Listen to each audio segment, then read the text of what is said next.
Dans cette édition, visite de l'exposition consacrée à Jean-Michel Meurice à Dunkerque. L'artiste peintre nous offre ici ses plus belles toiles.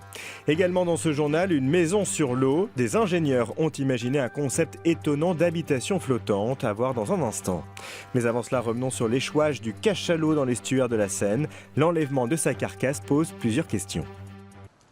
Une semaine après son arrivée mystérieuse, le cachalot gît toujours dans l'estuaire. Mais éventré pour cause de prélèvement de dents, foie, cœur, il est en sale état. C'est normal qu'il se dégrade. Là, on le sent à l'odeur. S'il doit rester là, si on n'arrive pas à le remorquer, ça posera plus de problèmes. Le remorquer jusqu'au port ou une cale pour le débiter et l'envoyer à l'équarrissage. C'est un des scénarios à l'étude par les services de l'État.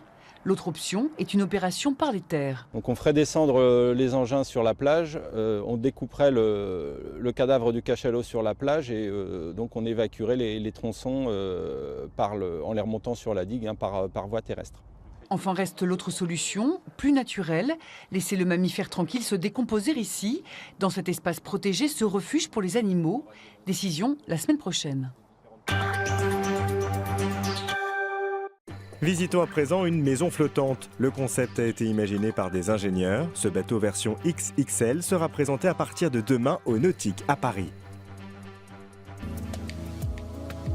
100 mètres carrés avec vue imprenable sur la mer au prix imbattable de 300 000 €. Contrairement aux apparences, ce bateau aux allures de catamaran de croisière est en réalité une maison à flot. C'est un bateau dans lequel on a inclus tous les codes de la maison standard terrestre. Donc on retrouve des très grands volumes, des pièces carrées. L'idée c'est de l'aménager comme on aménage une maison, c'est-à-dire chacun vient avec son propre mobilier.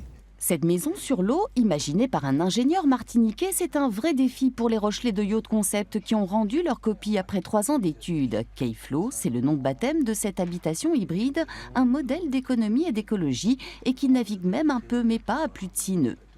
On est parti d'un mode de construction et de conception qui permet de faire un objet particulièrement peu cher par rapport à un navire classique, puisqu'un bateau a plein de contraintes liées à ses capacités à prendre la mer, que l'on ne retrouve pas dans K-Flow.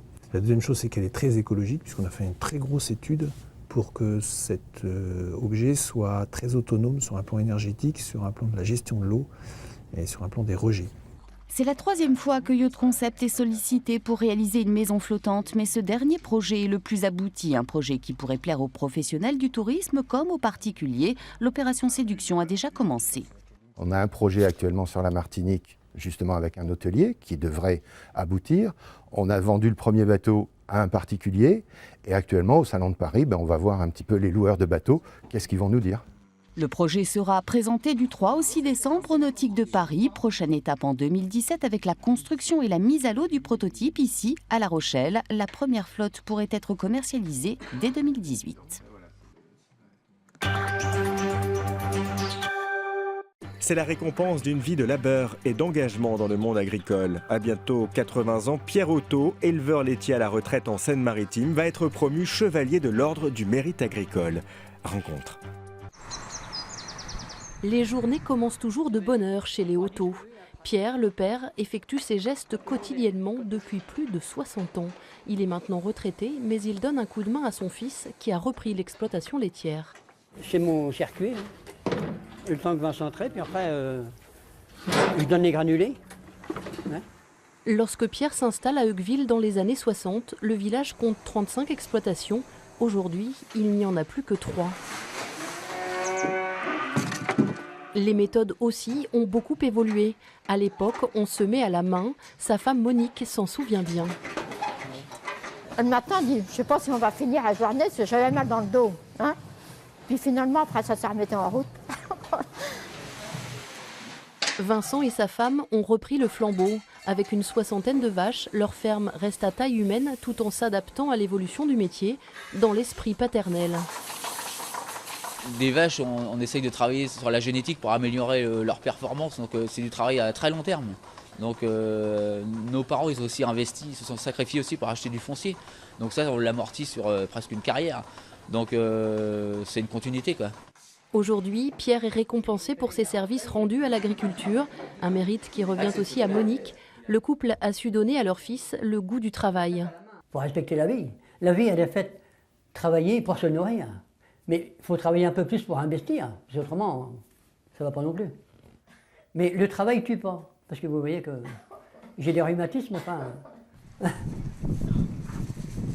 Malgré une vie de labeur, Pierre Otto a réussi à trouver l'équilibre et à le transmettre. Refermons cette édition dans le Nord pour découvrir le travail de Jean-Michel Meurice. L'artiste utilise différents matériaux pour réaliser ses peintures, des toiles exposées jusqu'au 2 avril au lac de Dunkerque. La peinture, c'est comme de la musique jazz. Les couleurs sont des notes. Je cherche une harmonie d'ensemble. Définition de la peinture selon Jean-Michel Meurice.